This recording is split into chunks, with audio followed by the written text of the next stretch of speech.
Hey, good evening. This is Kathy Beatty with Divorce Support Anonymous coming to you on Friday night just to speak words into your life that can bring hope and give you tools and techniques to help you get through the trauma of divorce, and particularly some of you this Christmas season. For many of you, this is your first year being single and being divorced and working out a co parenting plan through the holiday seasons, or perhaps you're in the midst of all of the chaos of divorce and confusion, bewilderment, and you're trying to somehow be involved in Christmas. And so I want to talk tonight about the emotions. I know a couple weeks ago I did a little bit on that as well, but I know for many of you that can be the most difficult challenge as you're going through the holiday season, is that you are dealing with and facing all of the emotions, the sadness, the bewilderment, the confusion, the fear, all of those emotions, especially if you have children and you're dealing with this Christmas season for the first time. So I want to just speak to you a little bit about that, and I hope encourage you.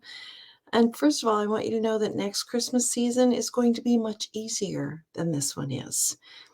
Even perhaps if this is your second or third, every year seems to get more of a routine, more of an acceptance, more of an understanding, and actually a beautiful way of celebrating in a new and special way, of new traditions and making new plans over the holidays. So let's talk just a few points today about your emotions as you go through this season. First of all, many of you are trying desperately to get away from these emotions and not to regard them, not to acknowledge them. You just want them to go away. Well, oddly, maybe unnaturally for you, I'm going to ask you to sit in your emotions and to feel what you're feeling and to give yourself the respect for what you are going through, to give your emotions a respect, to give yourself a respect, to give yourself time, maybe even to write them down, to try to understand them. What is really going on in my heart and my head right now? What is that I'm trying to make sense of? Allow yourself to feel that grief, that fear, that anger, that disappointment, whatever you're feeling, because it needs to be acknowledged. It needs to be addressed. To be able to acknowledge it is your first step in accepting it and allowing yourself to get through it. Because the only way through it is through it. And I know the temptation of wanting just to stuff it, just to disregard it. But I'm going to ask you to sit in them, to respect your own heart and mind and what you're experiencing. Sit in your emotions, not forever, but give it the respect it's due for you. So that's point number one. Point number two, allow God into this moment, into this, whatever you're feeling, whatever emotion you're feeling, once you've identified it. Maybe it's just depression or a profound sadness. Allow God into this moment. How do you do that? Well, one thing is you just ask God to enter into this moment. A simple conversation that, when given with faith, is acknowledged and honored by God. God, I am hurting right now, and I need comfort. I need to be held.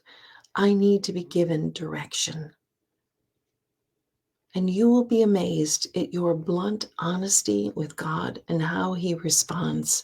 Maybe he'll respond in your own heart and mind. Maybe he'll respond through other people, but allow God into this moment.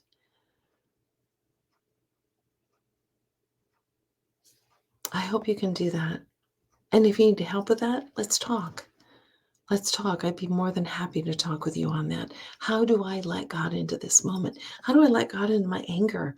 Maybe it's just voicing or writing out exactly what those emotions are. If it's anger, write it out. Be honest about it. Don't deny it, but allow God in to the moment. And then just to note, the reason for Christmas was brokenness.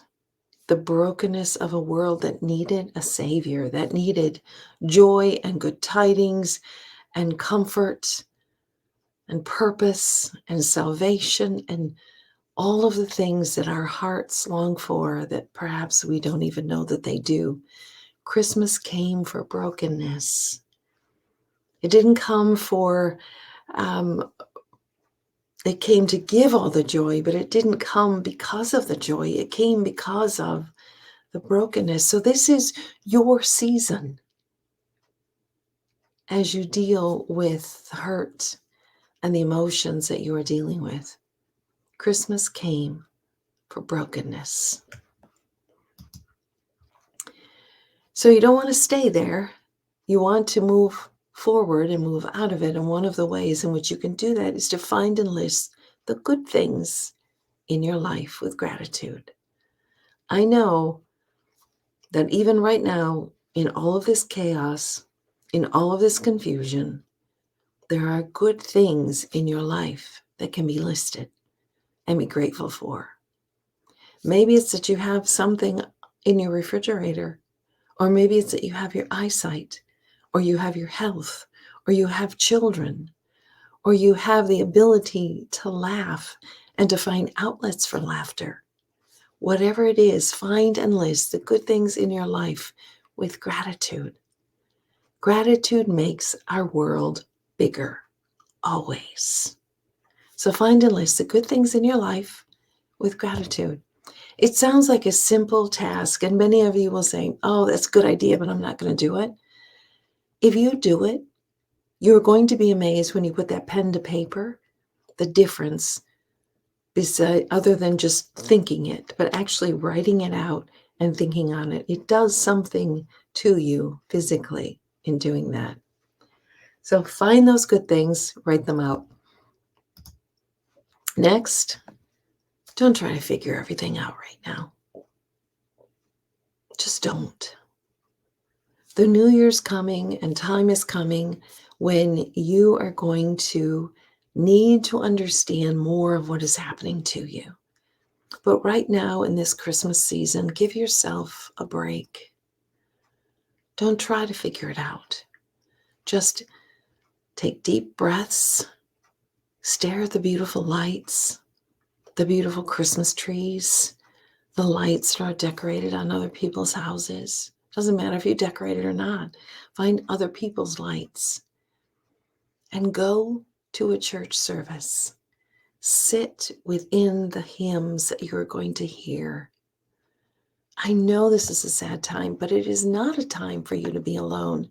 If your former husband has the kids over on Christmas Eve or Christmas Day, find that space where you can sit and absorb the goodness of the season, the goodness of the season, the lights, the music, friends, family.